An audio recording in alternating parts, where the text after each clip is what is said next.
Feral cats are they're an environmental disaster.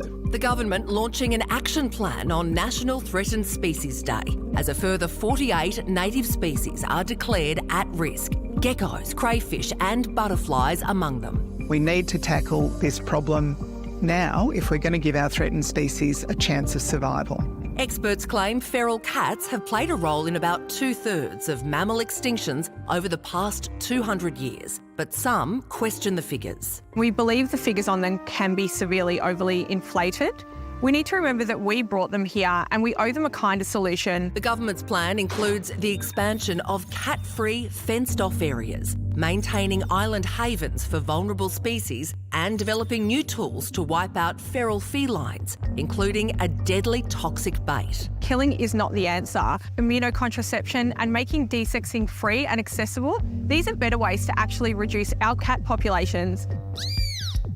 But they're also eyeing your feline flatmate. Pet cats kill over 500 million animals every year in Australia. 323 million of those are native species. The government's seeking feedback on new indoor cat curfews, desexing rules and limits to the number per household.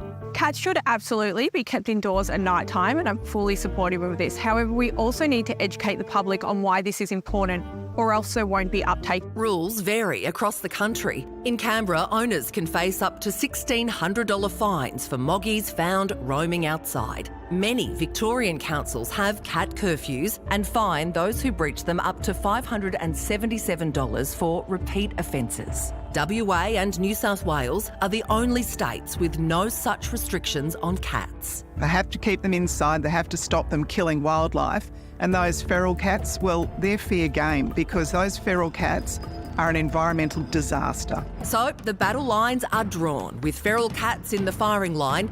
Should Australia go further and stop all cats killing? Well, Jack Goff from the Invasive Species Council is here to unpack this. Jack, the figures do look pretty bad, but how bad is it out there in the wild? Look, today is Threatened Species Day, Hamish, and that's a day that we remember the thylacine, the Tasmanian tiger that was sadly went extinct in the 1920s. And since that time, we've seen so many of our native species go extinct. And one of the top reasons for that has been invasive species, and particularly the feral cat. So feral cats are a serious threat to our native wildlife. They're a serious threat to the health of our ecosystems in Australia. And just to put it in some context, in the next 24 hours in Australia, 8 million native animals will be killed by feral cats across Australia. That's a serious number. It's something that should alarm us, and we're glad that the government is taking it seriously with this plan that they put out today. Jack, I don't know a lot about domestic cat offences, but should there be tougher consequences for repeat offenders?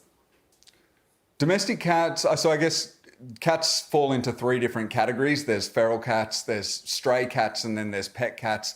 Pet cats are a huge issue in across Australia. I mean, we're talking in the Greater Sydney Basin over the next 4 years, we will see 250 million, so 250 million of our native animals killed by domestic cats. And unfortunately, about 70% of pet cats are allowed to roam. This is something that needs to stop. We need education of owners to stop that, but we also need some clear laws. And unfortunately, in Western Australia and New South Wales at the moment, there are no laws to stop people allowing their pet cats to roam, and that's having devastating impacts on our native wildlife. And we unfortunately know that while most pet owners think that their cats aren't killers, that about 78% of roaming pet cats are killers, and those that are killing somewhere in the order of 180 animals every year. Having a pet is not a right. It is something that is a privilege and comes with a responsibility, and that responsibility is keeping your pet inside and confined to your property so that it isn't killing native wildlife. What should the penalty be for the owners if they're continuing to do this?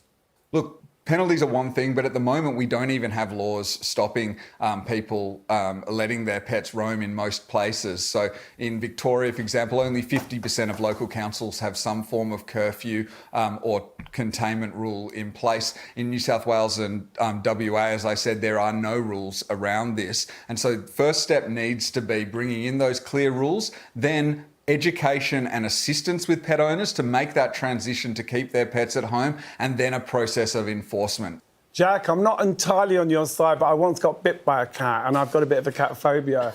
Sounds like I was kind of right to be scared. Do you think they could ever come for humans? Look, we know, like, we cannot change the nature of cats. Cats are an animal. They have instincts. Those instincts, unfortunately, for our native wildlife are to hunt, to predate and to kill. But we do have this choice in Australia, and the choice is between our native wildlife or these feral and introduced species. And there isn't an effective control mechanism other than killing those animals, unfortunately. So I think, in short, they're predators. Watch out. Yeah. We don't have this problem in the UK. It's kind of blowing my mind, these wild cats. You know? Welcome to Australia. Jack, thanks very much for your time tonight. Thank you. Cheers.